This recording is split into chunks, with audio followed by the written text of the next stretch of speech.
মৌলানা আব্দুল মতিন সাহেব বেসিক্যালি একজন শ্রমিক নেতা ছিলেন। এই ঢাকা মহানগরে তিনি অত্যন্ত জনপ্রিয় শ্রমিক নেতা ছিলেন। সেই সময়ে ক্ষমতাসীন দলের শ্রমিক সংগঠনের উনি প্রধান ছিলেন, কিন্তু রাজনৈতিক বিশ্বাসের কারণে তিনি আওয়ামী লীগের রাজনীতি পরিত্যাগ করেন, জাসদের রাজনীতিতে যুক্ত হন এবং আওয়ামী লীগ যখন গণতন্ত্রকে জবাই করে একদলীয় স্বৈর শাসন বাকশাল গঠন করেছিল, তখন তিনি নিজেই শ্রমজীবী মানুষের কল্যাণের আকাঙ্ক্ষা নিয়ে লেবার পার্টি গঠন করেন। এই নামে এর আগে কোনো পার্টি ছিল না, শ্রমিকদের নামে পার্টি। এবং আজীবন তিনি শ্রমজীবী মানুষের জন্য কাজ করেছেন। এমনকি উনি শহীদ জিয়ার সঙ্গে যখন যুক্ত হয়েছিলেন, তখনও শ্রমজীবী মানুষের কল্যাণের জন্যই তিনি নানা প্রস্তাব করেছেন এবং কিছু সমাধানের চেষ্টাও করেছেন। আজকে তিনি আমাদের মাঝে নাই, কিন্তু তার দল আছে এবং আমি অত্যন্ত আনন্দিত সেই দলটি মৌলানা মতিনের আদর্শ থেকে বিচ্যুত হয় নাই। বরাবরই তারা বিএনপির সঙ্গে কখনো জোটবদ্ধভাবে, কখনো যুগবদ্ধ প্রক্রিয়ায় তারা আন্দোলনে শরিক ছিলেন। তারা তাদের এই আদর্শ পরিবর্তন করেন নাই যে তারা গণতন্ত্র পছন্দ করেন, তারা গণতন্ত্রের জন্য লড়াই করেন। দীর্ঘ সময় ধরে লেবার পার্টি আমরা একসাথে কাজ করেছি। স্বৈরাচার বিরোধী আন্দোলন, ফ্যাসিবাদ বিরোধী আন্দোলনে লেবার পার্টি রাজপথে ছিল। আমি আজকে এই সুযোগে তাদেরকে ধন্যবাদ জানাই, অভিনন্দন জানাই।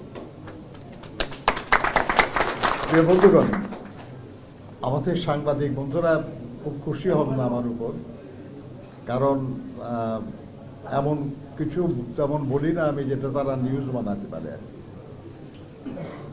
কারণ এটা সাংবাদিকতা। আমি 1965, 66, 67 সালে সাংবাদিকতার সঙ্গে যুক্ত ছিলাম। আমাদের এখন যারা আছেন অনেকের হয়তো জন্ম হয় নাই তখন। সাংবাদিকতা একটা কথা বলে যে when a dog bites a man it is not a news। কুকুর তো মানুষকে কামড়াবেই, কাজে এটা কোনো খবর না। when a man bites a dog it is a news। মানুষ যদি কুকুরকে কামড় দেয় তাহলে ওটা খবর। এখন এই মানুষ কুকুরকে কামড় দেওয়ার মতো কিছু আমি খুব কম বলি বলে নিউজ কম হচ্ছে। কিন্তু আমি আপনাদেরকে বলি যে বাংলাদেশের এই যে বিদ্যমান পরিস্থিতি, এই পরিস্থিতিতে আমরা কিন্তু কেউ কারো প্রতিপক্ষ না, কেউ কারোর সঙ্গে লড়াইয়ে লিপ্ত না। আওয়ামী লীগ যখন ক্ষমতায় ছিল, আমরা যখন গণতন্ত্রের জন্য লড়াই করছিলাম, তখন তাদের সঙ্গে যে সম্পর্ক ছিল, আমরা এখনো গণতন্ত্রের জন্য লড়াই করছি, কিন্তু এখন যারা সরকার আছে তাদের সঙ্গে আমাদের এই একই রকম সম্পর্ক না। কারণ এখন যারা সরকারে আছেন, অন্তর্বর্তীকালীন সরকার, তাদেরকে আমরাই এই সরকারে প্রতিষ্ঠিত করেছি এবং আমরা বলেছি যে আমরা তার দায়িত্ব পালনে সহযোগিতা করব। বন্ধুরা, এই সরকার লড়াইয়ের বিজয়ের পরে গঠিত সরকার। এই সরকারের নেতৃত্বে আমরা লড়াইয়ে বিজয় করি নাই, আমরা নিজেরা লড়াই করে বিজয়ী হয়েছি এবং এই লড়াইয়ের জন্য দীর্ঘ সময় ধরে প্রস্তুতি নিতে হয়েছে, ক্ষেত্র প্রস্তুত করতে হয়েছে। জাতিসংঘের রিপোর্ট অনুযায়ী প্রায় 1800 মানুষ গুম হয়েছে, সহস্রাধিক মানুষ খুন হয়েছে, লক্ষ লক্ষ মানুষের বিরুদ্ধে মিথ্যা মামলা দিয়ে হয়রানি করা হয়েছে। বাংলাদেশের এমন কোনো গ্রাম নাই এমন কোনো পাড়া নাই যেখানে আওয়ামী ফ্যাসিবাদী সরকারের হাতে নিগৃহীত মানুষ নাই। সম্ভবত এমন কোনো গোরস্থানও নাই যেখানে তাদের হাতে খুন হওয়া কিংবা আহত হয়ে মৃত্যুবরণ করা মানুষের কবর নাই। এই যে দীর্ঘ লড়াই, এই দীর্ঘ লড়াইয়ের একটা পরিণতি হলো জুলাই আগস্টের ছাত্র শ্রমিক গণ অভ্যুত্থান। এর মধ্য দিয়ে স্বৈরাচারী শাসক যারা ফ্যাসিবাদে রূপান্তরিত হয়েছিল তাদের পতন হয়েছে, এবং এই পতন হয়েছে যে লড়াইয়ের মাধ্যমে, এটা ছিল এক দফার আন্দোলন। আপনাদের মনে আছে যে বাংলাদেশের রাজনৈতিক দলগুলি অনেক আগেই এক দফার দাবি জনগণের সামনে উপস্থাপন করে তার ভিত্তিতে আন্দোলন করেছে। এক দফার দাবিটা ছিল অবৈধ স্বৈরাচারী ফাঁসিবাদী সরকারের পদত্যাগ, অপসারণ এবং একটা নির্দলীয় নিরপেক্ষ সরকারের অধীনে নির্বাচনের মাধ্যমে গণতন্ত্র অর্থাৎ জনগণের শাসন পুনঃপ্রতিষ্ঠা করা। আমাদের এই এক দফার, এবং শেষ পর্যন্ত আপনারা দেখবেন যে ছাত্ররা যে আন্দোলনটা শুরু করেছিল তারা প্রথম 9 দফার দাবিতে আন্দোলন শুরু করেছে, রাজনৈতিক দফা। কিন্তু যখন তারা অনুভব করেছে যে এই সরকারের পতন ছাড়া কোনো কিছুই হবে না, বরঞ্চ মানুষ তাদের সাথীরা রাজপথে জীবন দিচ্ছে, তখন তারাও এক দফা দাবিতেই লড়াই নেমেছিল। 3 আগস্ট তারা এক দফা ঘোষণা করেছিল। সে এক দফার প্রথম অংশ আমরা অর্জন করতে পেরেছি। ফ্যাসিবাদী সরকার পালিয়ে গেছে। এরকম অমর্যাদার পতন বাংলাদেশে আর কোনো সরকারের হয় নাই। কেউ নিহত হয়েছে, কেউ কারারুদ্ধ হয়েছে, কিন্তু পালিয়ে যাওয়ার ইতিহাস এইবারই প্রথম। একটা পর্যায় সম্পন্ন হয়েছে, মানুষ অধীর আগ্রহে তার দাবির অবশিষ্ট অংশ পূরণের আশায় আছে। তারা দীর্ঘ 16-17 বছর তারা তাদের অধিকার প্রয়োগ করতে পারে নাই।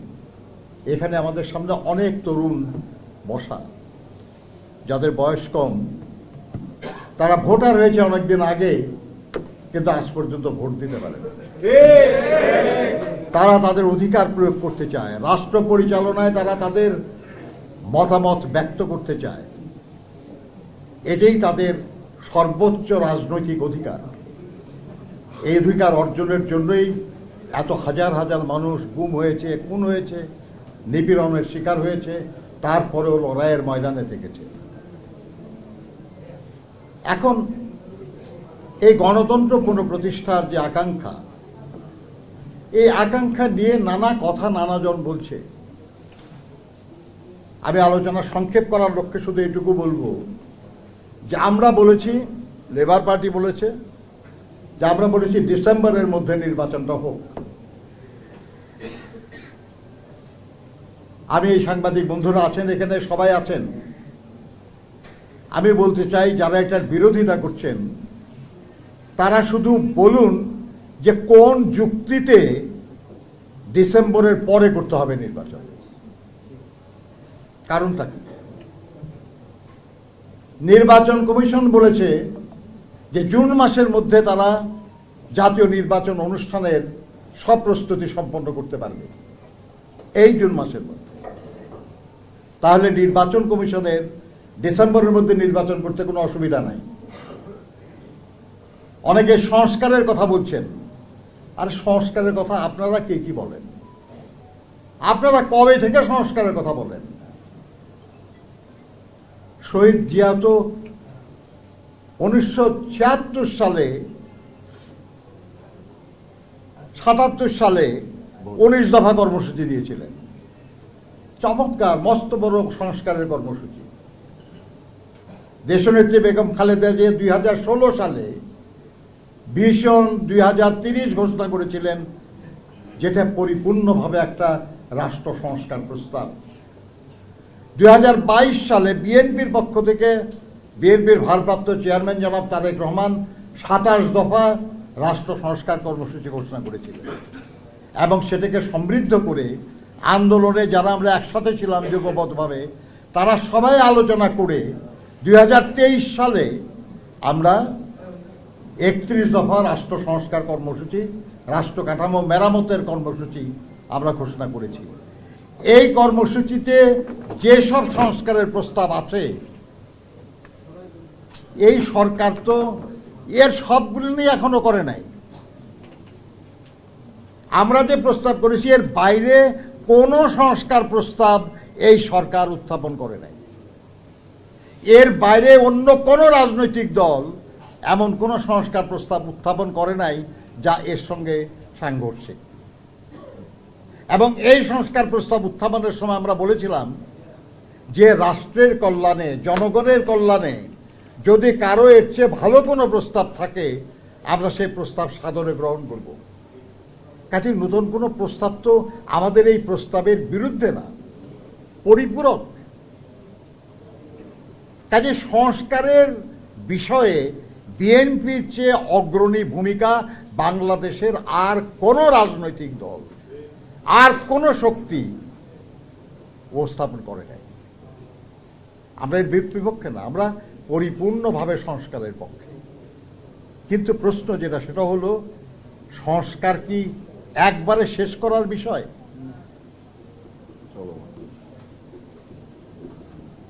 পরিবর্তনের দুটা পথ, একটা বিপ্লব, একটা সংস্কার। আপনি বৈপ্লবিক পরিবর্তন হলে খুব দ্রুত বড় পরিবর্তন ঘটে যায়, আর সংস্কার একটা প্রক্রিয়ার মধ্যে দিয়ে হয়, সকলের সম্মতিতে হয়, বিশেষ করে যারা স্টেক হোল্ডার তাদের সম্মতিতে হয়। সংস্কার প্রস্তাব হলো, আমাদের মতামত চাওয়া হলো, আমরা মতামত দিলাম, জাতীয় ঐক্যমত্য কমিশন গঠন করা হলো, সেই কমিশন আমাদের সঙ্গে আলোচনা করেছে, আমরা আমাদের মতামত ব্যক্ত করেছি, বিভিন্ন রাজনৈতিক দল তাদের মতামত ব্যক্ত করেছে, এবং ঐক্যমত্য কমিশনের যিনি দায়িত্বে আছেন প্রফেসর আলী রিয়াজ সাহেব, তিনি বলেছেন যে এই মে মাসের মধ্যেই সব রাজনৈতিক দলগুলির সঙ্গে আলোচনা ক্রমে তার একটা জায়গায় পৌঁছতে পারবেন, যেখানে বোঝা যাবে যে কোন কোন সংস্কার প্রস্তাবে সবগুলি রাজনৈতিক দল একমত, কোন কোন সংস্কারের প্রস্তাবে বিভিন্ন রাজনৈতিক দলের কিছু ভিন্ন মত আছে। এগুলো আমরা বুঝে ফেলতে পারব। মে মাসের মধ্যে এটা বুঝে ফেলতে পারলে জুন মাসের মধ্যে এই কাজটা কি সম্ভব না, যে যেসব প্রস্তাব সবাই আমরা একমত, সেটা একত্র করে একটা সনদ তৈরি করে আমরা সবাই সেখানে স্বাক্ষর করলাম এবং সবাই একমত হলাম যে এই সংস্কারগুলি অবিলম্বে কার্যকর করা হোক। আইনের মাধ্যমে, অধ্যাদেশের মাধ্যমে যেটা করা যাবে সেটা এখনই হবে, যেটা সংবিধানের পরিবর্তন প্রয়োজন হবে সেটা আগামী নির্বাচিত সংসদে হবে। সবাই একমত হয়ে দস্তখত করে দিলাম আমরা, এবং সেই অনুযায়ী আগামী দিনে কাজ চলবে। এই কাজটা যদি জুন মাসের মধ্যেই সম্ভব হয়, এমনকি যদি জুলাই মাসের মধ্যেও সম্ভব হয়, তাহলে ডিসেম্বরের মধ্যে নির্বাচন করতে বাধাটা কোথায়? কারো গোছানোর জন্য সময় দরকার, কারো বন্ধু জোগাড়ের জন্য কিছু সময় দরকার। সেই জন্য জনগণের ভোট দেওয়ার যে মৌলিক মানবাধিকার, এটা বিলম্বিত হবে? এটা তো হতে পারে। কাজেই আমরা মনে করি যে আমরা যে দাবি করেছি এটা অত্যন্ত যৌক্তিক, এবং এর বিরুদ্ধে যৌক্তিক কোনো প্রস্তাব বা কোনো বক্তব্য কেউ হাজির করতে পারে নাই। সেজন্য আবার বলছি, দেখেন, একটা দেশে অনেক অনেক সংকটের কথা অনেকেই বলেছেন, আমি ওই দিকে যাচ্ছি না, এটা অনিবার্য ব্যাপার।